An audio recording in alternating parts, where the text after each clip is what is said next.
Saudara, Balai Yasa Pulu Brayan atau Pusat Perbengkelan Kereta Api di Sumatera Utara merupakan salah satu saksi sejarah angkutan massal kereta api dan kejayaan tembakau Delhi di era kolonial.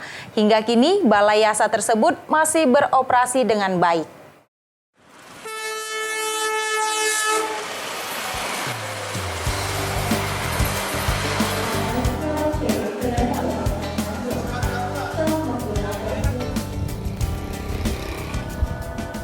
Kota Medan tidak bisa terlepas dari sejarah tembakau Delhi.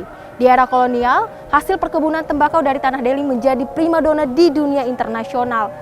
Demi memacu pertumbuhan dan perkembangan ekonomi pada saat itu, maka dikembangkan pula lah perkereta-apian di Kota Medan sebagai sarana transportasi pengangkutan hasil perkebunan.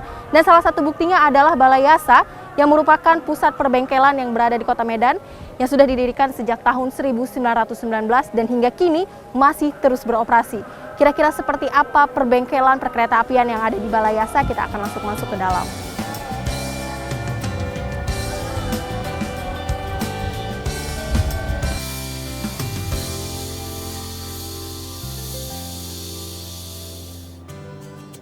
Pusat perbengkelan kereta api ini menjadi salah satu tonggak sejarah transportasi kereta api di Sumatera Utara.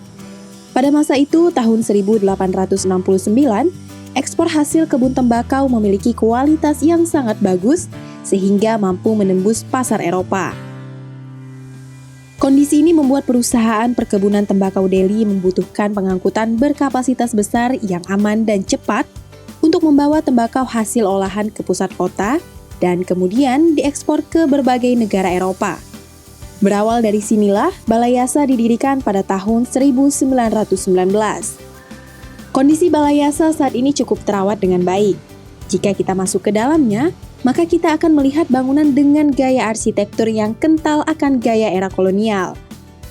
Meskipun sudah berganti zaman, namun bentuk keaslian bangunan masih tetap asli dan terawat. Selain itu, peralatan perbengkelan juga masih dapat digunakan untuk permajaan kereta api. Ini adalah bangunan heritage yang zaman Belanda dulu yang bangun, masih berdiri megah sekali. Kemudian ini ada lonceng pada waktu masuk kerja, ini lonceng selalu dibunyikan. Kemudian tugas pokok dari Balai Yasa ini adalah tempat untuk merawat semua jenis kereta api, mulai dari lokomotif, kalau dulu zaman lok uap ya, sekarang sudah lok diesel. Kemudian kereta, kemudian ada gerbong. Jadi ini Mbak yang saya jelaskan tadi, kita masih punya aset mesin bubut buatan tahun 1931 dia mulai digunakan atau mulai beroperasi. Nah, ini adalah masih peninggalan zaman Belanda dulu, dibuat di Amerika, produksi Amerika, perusahaannya namanya Cincin Ati.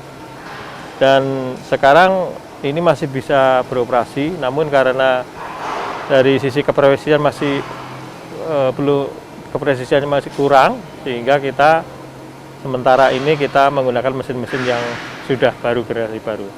Tapi secara operasional sebenarnya ini masih bisa beroperasi seperti itu. Ini digunakan untuk apa ini, Pak? Ini digunakan untuk membuat komponen kereta dan gerbong. Dari catatan sejarah, perkeretaapian di Sumatera Utara dibangun hanya sebagai sarana pengangkut hasil perkebunan di sepanjang Sumatera Timur menuju Pelabuhan Belawan sebagai gerbang ekspor. Didirikanlah perusahaan kereta api Delhi Sportweg Maskapai pada tahun 1883 demi memenuhi kebutuhan transportasi yang memadai, cepat, dan bermuatan besar. Pasca peristiwa sejarah inilah kereta api kemudian dikembangkan menjadi alat transportasi massal bagi masyarakat Sumatera Utara. Mengangkut hasil perkebunan mungkin sudah tak menjadi prioritas bagi kereta api lagi, melainkan sebagai sarana transportasi publik.